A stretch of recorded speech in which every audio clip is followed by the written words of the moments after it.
Hi, it's me again with Corel Tips and Tricks, and somebody sent me this DXF file that they're going to cut out with a plasma cutter that is pretty cool of a llama, but they wanted to do a post mount, and I didn't know what they were talking about because I was thinking on top of the post, and they sent me I've already taken the black away, but so they could mount it on the side of the post.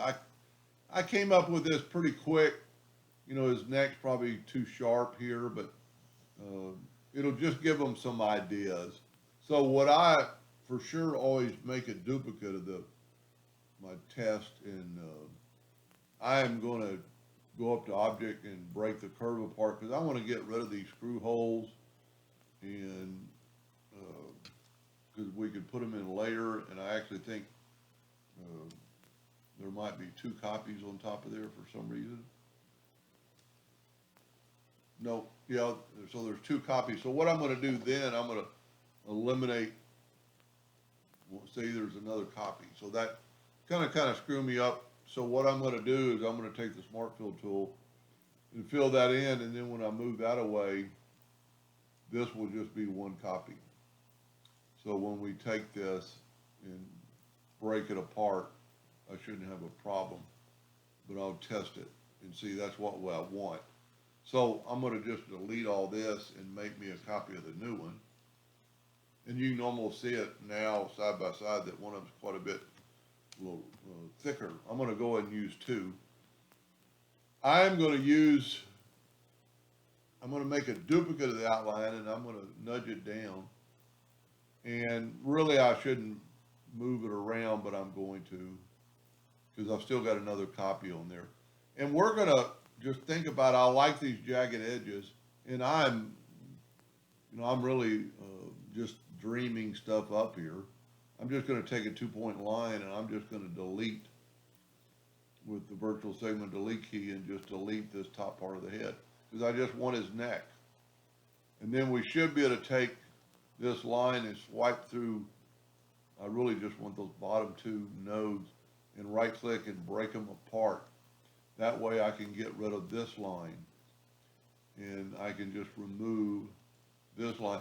I thought about using the zipper tool, but I couldn't really get it to work. And then if we go to object and break the curve apart, so these will be separated. But I'm going to go ahead and kind of tilt them where I think they should be. We're going to make this one quite a bit longer.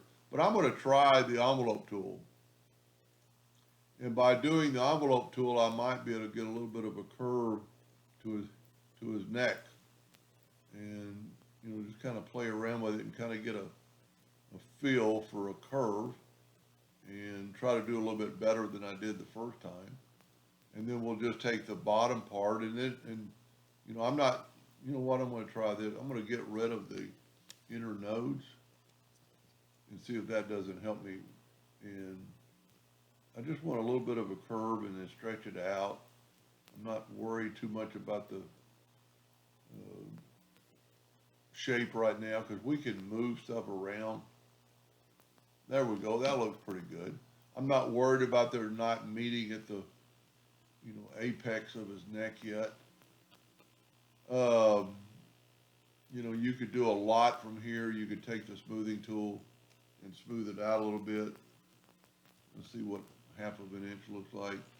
Let's try 2 inches, get a little bit bigger, and maybe, whoop, I still had that one connected. Nope, I don't want to, it's still in an envelope form, so we got to leave it like that. But then I'm going to take and I am by far no artist, I'm going to take just a freehand tool, and I'm just going to add to this line and kind of make it where I could at least have these two even. And then what I'm going to do is I'm going to take, I really want to keep all that together. Let me move my one I created earlier out of the way. And then I'm just going to move that other head into the drawing and just kind of put it like right in there. Now for a second, I am going to nudge the outside away because I really want the inside nudge. And I am gonna nudge this time, I'm not gonna move it from here on out. So then I'll take the virtual segment delete key and I'll delete these lines. Well, actually, I should have deleted that square bottom one. And then you'll see that, let me back up here, that I am no artist when I'm doing this next part. There's a lot you could do with it. And this neck might be a little bit long, but watch this now. We've got that done. And we could take it and nudge this back down. And there we have his neck is kind of bent on a post. Now he's a little bit thin-necked on this side. And I'm sure, you know what I'm going to do also to make life a little bit easier? I'm going to nudge that back up. I'm going to take a line. I'm not worried about the bar right now. And I'm going to fill this in, and what that's going to do, it's going to give me all one shape. Now, I did not move it, I nudged it. And here's the difference. These are all these different shapes, where now this is one shape. And once I bring his head back in, I really should group, well, yeah, I can group that together when I bring it down. And his neck still looks a little thin, or at least on the top side. So now that it's all one piece, we could use the shape tool and we could grab a, node or two and kind of move them up. And if that's not tall enough, we could move that up. We're going to get this straight later. And you could add nodes at this time and make a little bit more of the roughness of his fur. Just click on the line, and when you get a couple of nodes, you can bring that out. And you don't probably want that far, but you get the idea. Then you can either be an artist, or you can take their rendition and take that piece right there, and we're going to left click, right click. I'm left clicking, no fill, right clicking, and I am going to just kind of move that stuff around. You could actually mirror it the other way so it doesn't resemble anything that's already in the drawing, and we're going to change it up a little bit anyway. So we're going to, put it closer to the edge of his fur, and we're going to manipulate it. Then we're actually going to take this double one, taking the Smart Fill tool, and just move that out of the way, and left click, right click, and you can make it quite a bit smaller and mirror it both ways, and so it doesn't really mimic anything is already previously drawn. And because we're going to change them up a little bit anyway, and maybe make a little one and put it like right in there and mirror it and rotate it where it kind of fits in that spot. And you could actually have these two join. There's nothing wrong with that. We could take the virtual segment delete key and delete all these lines, and then those two would kind of be joined. I could have welded it. Well, that's already joined right there. We just need to get rid of that double line, and we're going to smart fill it anyway at the end. So that's changed a little bit. And then just take the shape tool and double click, a couple of times near those nodes to get multiple nodes, so you can come up with some fur. Then you can take existing ones and just kind of go mimic along his hair, line now. And you see the difference. You could right click and turn this into a line, and then when it comes off, it's going to come off at a straight point. Especially in a plasma cutter, you don't want that double line right there, so you got to make sure what direction that node is going. But then do that a few more times. Elongate. That was his original email, how you elongate nodes, and they tried to do it on the curve, and it's just not going to work. Then you could do that, add about 3 nodes right in there. And the reason I'm adding 3 nodes is because that way I could get one that's separated off. I got a double line right there, so I need to bring this guy in. You know, remember I grouped it all together? So I need to go to Object and Ungroup, so I can grab that section, and we'll just take that node and just put it up there. You want to make sure none of the outline ones are touching, like right in here we did. That's from our previous drawing. So you could either move the outside hair or move the inside hair. You know, like that's a little bit too close. Because in plasma cutting, you want to make sure, you know, like right here, that's a no-no in plasma cutter. Get rid of all those. And, you know, if you want, you can put a little bit of curve to it. And, you know, you could put some more. I'm not going to take the time to finish it out. But we're actually going to, I think we're going to not even use that entire part of the neck.